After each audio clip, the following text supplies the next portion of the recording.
This video will cover DeZURIK's recommendations for the installation of knife gate valves manufactured to the MSS SP81 industry standard in vertical and horizontal pipelines. Proper installation of a knife gate valve can extend packing life, maintain the force required to operate the valve, and help prevent physical damage to the valve. Before we get into our recommendations on installing the valve in the pipeline, let's identify the major valve components of a knife gate valve.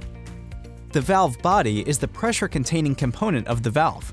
The most common body style is a lugged body. Lugged bodies have a number of blind-tapped holes and drilled through threaded holes that accept fasteners to attach to the upstream and/or downstream flanges of a pipeline. The gate is a flat plate that slides into the body to restrict flow and slides out of the body to enable flow. The seat is the component that contacts the gate to restrict flow. The seat can contact the flat side of the gate, which is called face sealing, or the edge of the gate, which is called perimeter sealing. The seat can be integral to the body or removable and replaceable. The packing and design of the packing system is one of the most critical components of the valve. The primary function of the packing is to isolate the media in the pipeline from atmosphere. The packing controls the location of the gate in the valve body, which is critical to provide the design contact between the gate and the seat. The packing gland applies a force on the packing, expanding the outside perimeter of the packing to create a seal with the valve body and the inside perimeter of the packing to seal against the gate. The superstructure, which is also referred to as the legs or frame, connects the valve body to the actuator. The stem or piston rod attaches the gate to the actuator. The actuator is the component, typically a hand wheel, bevel gear, cylinder, or motor that provides the force to pull the gate out of the body or push the gate into the body. A common modification to knife gate valves manufactured to the MSS SP81 industry standard is the addition of a bonnet which completely encloses the gate. Bonnets provide a superior packing seal to isolate the media in the pipeline from atmosphere. The addition of a bonnet significantly increases the size and weight of the valve. Installation recommendations are based on the size of the valve. When the valve is equipped with a bonnet, please make the following adjustments. For bonneted valves from 2 to 6 inches, follow the recommendations for 2 to 12-inch non-bonneted valves. For bonneted valves from 8 to 12 inches, follow the recommendations for 14 to 24-inch non-bonneted valves. For bonneted valves 14 inches and larger, follow the recommendations for non-bonneted valves larger than 24 inches. When installing a knife gate valve, the first item to address is what fasteners to use to attach the valve body to the mating pipeline flanges. DeZURIK recommends using studs and nuts to attach the mating pipe flange to the valve body in the chest area. If bolts or cap screws are used in the chest area, the length is critical. If the bolt or cap screws are too short, the proper loading on the pipeline flange may not be enough to compress the seal between the pipe flange and valve body. This could create a leak path between the process media and atmosphere. If the bolts or cap screws are too long, the head of the fastener may not provide enough force on the pipe flange to compress the seal between the pipe flange and valve body, likewise creating a leak. For the fasteners outside of the chest area, bolts or cap screws are recommended. The length of the bolts or cap screws are important, but not as critical as if they are used in the chest area. The fasteners need to be long enough to adequately engage the threads of the tapped-through holes, but not too long where the ends of the fasteners from the opposing flanges would contact each other. Fasteners should be tightened in a crisscross pattern to ensure even pressure between the flanges and valve body, providing a uniform load on the flange seal. Proper torque values for fasteners are critical. Over-torquing fasteners can result in damage to the pipe flange or valve body. Under-torquing fasteners may result in leaks. Torque values for fasteners are dependent on a number of factors, including pipe size, valve size, flange type, flange class, flange material, fastener lubrication, gasket construction, gasket material, bolt size, and thread type. Consult the manufacturers for torque values based on your specific application. Alignment of mating pipe flanges is critical for proper installation. The faces of the upstream and downstream flanges should be parallel.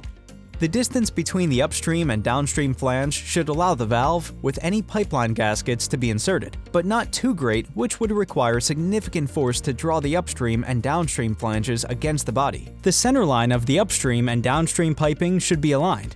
Misalignment of the mating pipe flanges can distort the body of the valve, which could cause packing leakage, compromise shutoff capability, and potentially distort the body, causing a significant increase in operating force. The larger the valve size, the more critical the alignment of the mating pipe flanges. Orientation of the seat in the pipeline is dependent on the type of seat. Valves manufactured to MSS SP81 can be designed with either unidirectional or bidirectional seats. Valves with unidirectional seats should typically be installed so the pressure from the process media is assisting the gate into the seat when the valve is in the closed position. Valves with bidirectional seats can be installed with pressure in either direction. Valves manufactured to MSS SP81 are tested for shutoff at 40 psig. For valves with unidirectional seats, the process pressure assists the gate in providing shutoff. If your application has a shutoff pressure lower than 40 psig, please consult with the manufacturer to see if the valve can be assembled or configured to provide shutoff at lower pressures. For non-pressurized dry service applications, valves with a unidirectional seat in a vertical pipeline, such as a hopper bottom, gravity flow, or other dry service applications, should be installed with the seat side of the valve upstream. Installing the valve with the seat side upstream prevents process media buildup in the seat and chest area of the valve. For pressurized dry service applications, install the valve with the seat downstream with a deflection cone. The deflection cone will deflect the material over the seat. When installing knife gate valves in horizontal piping, vertical orientation of the valve is always preferred. In the vertical orientation, there will not be any side loading on the packing by the gate, and the superstructure will fully support the actuator.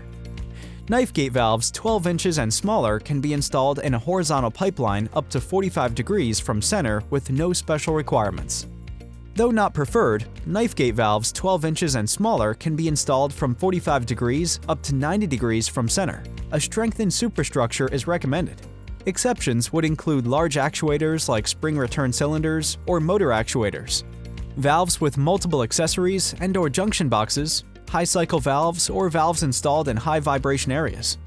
For these exceptions, a strengthened superstructure and additional support of the actuator should be considered. The additional support could be an adjustable jack stand supporting the superstructure directly below the actuator or a guy wire. The guy wire should attach to the valve at the top of the superstructure, not the actuator. The guy wire should have a turnbuckle to adjust the amount of support force being provided to the valve. Knife gate valves 14 inches and larger can be installed in a horizontal pipeline up to 30 degrees from center with no special requirements. Knife gate valves 14 inches and up to 24 inches with manual actuators can be installed in a horizontal pipeline up to 90 degrees from center with strengthened superstructure. Knife gate valves from 14 inches to 24 inches with automated actuators like double-acting cylinders, spring return cylinders, or electric motors can be installed in a horizontal pipeline up to 90 degrees from center with a strengthened superstructure and an adjustable jack stand or a guy wire.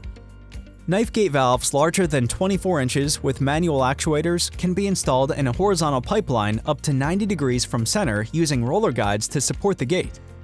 Roller guides attach to the superstructure and support the weight of the gate in the open position and while moving into or out of the body. Knife gate valves larger than 24 inches with automated actuators can be installed in a horizontal pipeline up to 90 degrees from center using roller guides to support the gate. In addition to roller guides, an adjustable jack stand or a guy wire is required to provide additional support for the actuator. When installing a knife gate valve in a vertical pipeline, valves 12 inches and smaller can be installed in any orientation. If the valve is equipped with a large actuator like spring return cylinders, electric motors, or valves with multiple accessories and/or junction boxes, a strengthened superstructure, and an adjustable jack stand or a guy wire with a turnbuckle should be considered. When installing knife gate valves larger than 12 inches and up to 24 inches with a manual actuator in a vertical pipeline, use a strengthened superstructure. For automated actuators, use an adjustable jack stand or a guy wire to provide additional support for the actuator. When installing knife gate valves larger than 24 inches in a vertical pipeline, use roller guides to support the gate. Roller guides attach to the superstructure and support the weight of the gate in the open position. For automated actuators, use an adjustable jack stand or a guy wire to provide additional support for the actuator. If you have any questions about the installation of knife gates, contact your local representative or visit DeZURIK.com for more information.